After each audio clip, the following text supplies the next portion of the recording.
Hey guys, what's going on? My name is Jeff and thank you for checking out my channel, Films at Home.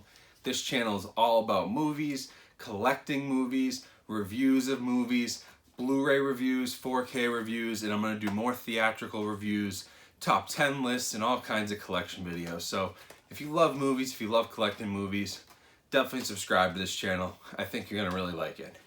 Today, I have a really cool review that I'm going to do for a new 4K Ultra HD Blu-ray that just got to me from Paramount Pictures. This is Braveheart, the classic Mel Gibson movie, Best Picture winner.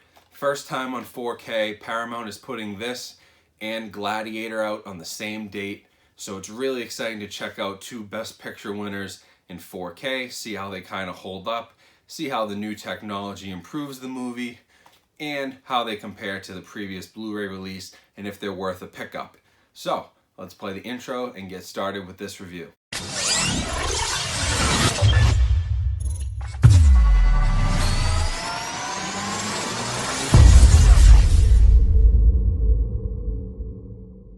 Alright guys, so diving into Braveheart here, I did a quick comparison against the existing Blu-ray, and I want to talk a little bit about the background of the film first so you know where I'm coming from in this review.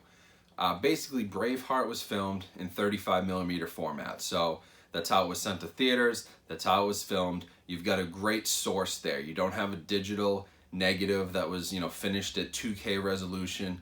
35mm film can go, up to like 8K resolution and higher. And so when those kind of movies get transferred into 4K, there's often much larger improvements than some movies, from the late 2000s that, or from 4 or 5 years ago that have this digital transfer that then has to be up converted to 4K. You can take the original 35mm film and easily turn that into a 4K digital scan, which will look great. So comparing it to the Blu-ray, you'll definitely see a lot of film grain in both. So the Blu-ray is going to have more, but this feels more like a film, if that makes sense. The Blu-ray is a little grainier because you're working with less pixels. On this one, you have a lot of grain, but it's much finer, and it feels like as if you're watching, a 35mm projection in an old movie theater. A lot of you guys probably have never done that. There aren't many left. But it has that real film feel to it, where you can really see the grain, and it really stands out much better here than it did in the Blu-ray. So if you're a purist, you want to see a movie as it was intended to be seen, the 4K discs are really upping that quality and making the presentation of these 35mm movies much, much better. Going into the HDR now, this does have Dolby Vision, which is incredibly solid HDR. My TV is not capable of Dolby Vision. I did check it out on a Dolby Vision monitor, so not as exciting, but I was able to hook that up and just check out some of the color differences. I still personally struggle seeing the difference between just a typical HDR10 and the Dolby Vision. It to me is very minimal, but there are people out there that will tout the Dolby Vision for sure. Personally, I can see the upgrade, but for me, it's not worth spending another $2,000 on a TV to upgrade to that yet. I'm not at that point yet, but if you have Dolby Vision, this is going to look really nice. It's also going to look really nice on a typical 4K TV with just your standard HDR. A lot of things in this movie really stood out to me. Immediately, the grass fields where a lot of the movie will take place. Very green, very vibrant. Obviously, there's a lot of violence, and so you're talking about a lot of blood, which jumps off the screen. There's some war paint, the blues and the reds on the faces, jumps off of their faces, really gives you some depth and stands out from their skin tone more than it does on the Blu-ray disc. And then speaking of skin tones, it's also much clearer here. The skin tone is more defined. You can really get down into the nitty-gritties. I mean, it's an excellent presentation really all around, and the HDR only adds to that. If I had to rate this, the Blu-ray would be a 4.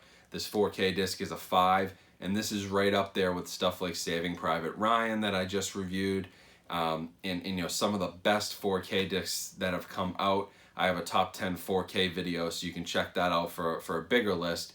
But the fact that this was 35mm film allows for so much room for improvement over the Blu-ray when you go up to an existing for the 4K format and you take the existing film and go up to that level, incredible detail carries with it. So I highly recommend it from a visual standpoint. This is a visual masterpiece as it is on Blu-ray, but when you're talking about 4K, you've taken a visual masterpiece to the next level. It's as good as it's ever looked on home video, and it's easily one of the best 4K discs that has come out from a visual standpoint. Paramount Pictures right now is absolutely killing it with their 4K transfers, so props to them for really taking advantage of this new format. They have done an excellent job with the majority of their new 4K releases. Now, to talk about the audio a little bit, this does have another upgrade over the Blu-ray, and that is the new Dolby Atmos audio track. As you may remember from my Saving Private Ryan 4K review, I was really more impressed with the Dolby Atmos track than I was even with the picture because of the added levels of sound which you didn't previously get on the Blu-ray. And we're talking about Blu-rays that were already excellent, like Braveheart and Saving Private Ryan.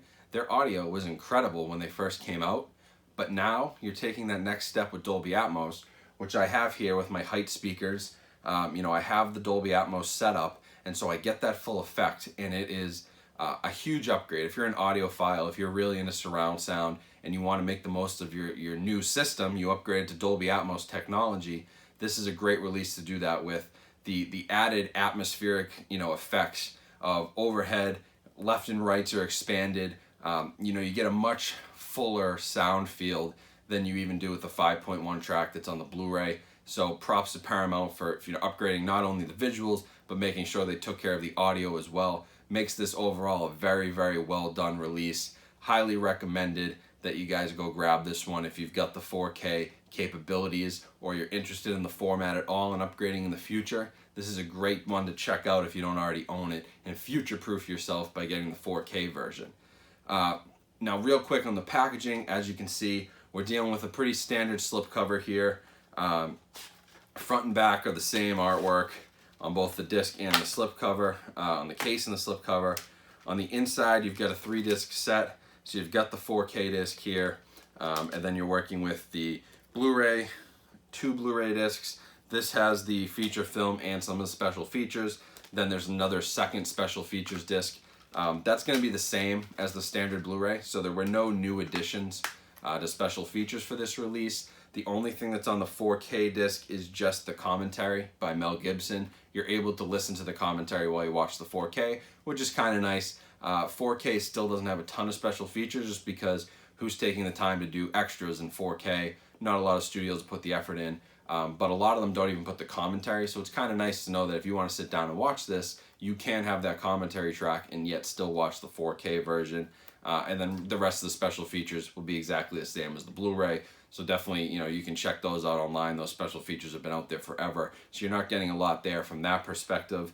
The only other thing this does come with is a digital HD code. You can use it on iTunes or on ultraviolet services like Flickster or I'm trying to think, Movies Anywhere might take this one. I can't remember if they take Paramount or not, but you can use it on a lot of different services, anywhere that takes UV codes, or you can use it on your iTunes account.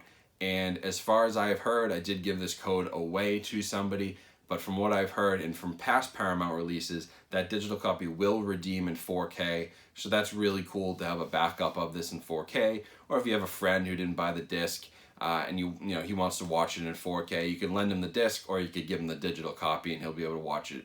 Albeit a lesser quality 4K release because it's going to be streaming versus a physical disc. There's going to be a tiny slippage there, but not a whole lot. So if you're looking into that, it is cool that this comes with the 4K digital copy. A lot of studios haven't been doing that, but Paramount has been making sure that if you buy the 4K Blu-ray, then you're getting a 4K digital copy and not just a standard HD copy. Really nice of them to do that and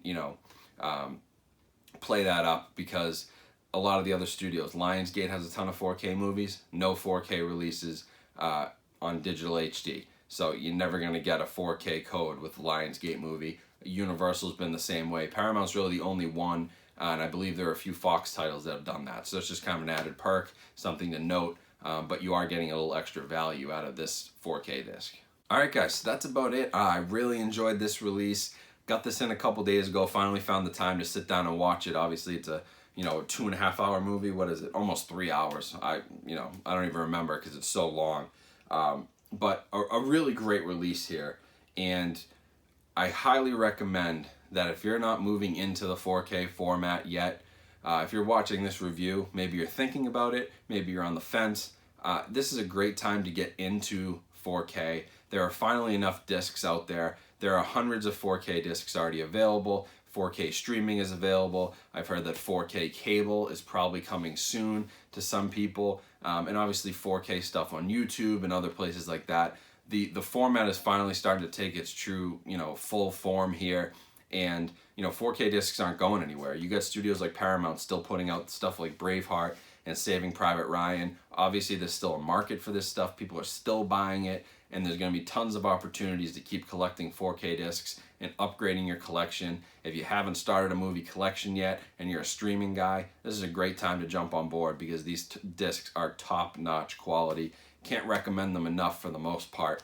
And Braveheart's at the top of my pile right now. This is easily, in the running for one of the best 4K discs of 2018. It's probably number 2 right now, right behind Saving Private Ryan. Very, very well done.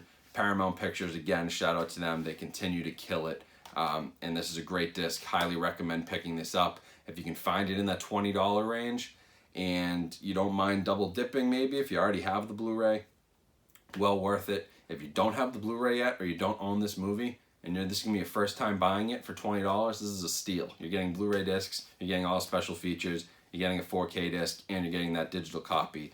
So there's a ton in the package. Highly, highly recommend you guys grabbing this one when you get the chance. So once again, everyone, thank you for watching this new 4K review. I've got more stuff coming down. Like I said, I also got Gladiator from Paramount, so keep an eye out for that review coming in the next few days. And there's going to be some really exciting summer movies coming out, obviously, stuff that I'm going to be going to see. So I'll be doing more theatrical reviews as I see these movies and trying to give my opinions on new movies even before they hit disc, and then still doing a 4K or Blu-ray review once they hit home media. But I want to get some more videos out there for you guys who have been subscribing at a crazy rate, so thank you for that. We're almost at 2,000 subscribers right now, which is incredible. Very cool. I can't believe how fast this is kind of blowing up. The support's been excellent, so thank you all. If you do want to support this channel, there are a couple ways you can do it. I'm going to leave a donation link that goes right to my PayPal. That'll be down in the description, as well as a link to my Patreon page. If you become a pledger on Patreon, you can win things like Blu-rays, digital copies of movies, and even Funko Pop figures. There's a lot you can win by signing up. Basically, I'm not blocking any content. I'm just giving people entries into a contest every month for supporting the channel and helping me out. So that's a really big deal. So I appreciate everyone who goes there. And then find me on Instagram, find me on Twitter. Tons of great stuff going on there all the time. And it's a good way to connect with me and ask some questions. If you want to ask about some custom shelving, I had a guy message me the other day and he said, hey, I saw your video. I want to know about the shelving. We went back and forth and I got it all figured out for him. You're curious about 4K, whatever you want to talk about, that's a great place to connect with me. Much easier to go back and forth on those channels than it is on YouTube in the comments. So highly recommend following me there and saying hi. But until next time, guys, thank you for watching this review. I really, really like Braveheart. Can't say enough good things about it. Obviously, the movie's excellent, but go buy the 4K disc, support the format, and support the great job that Paramount did with this one. Until next time, guys, thanks for watching. I'm taking off.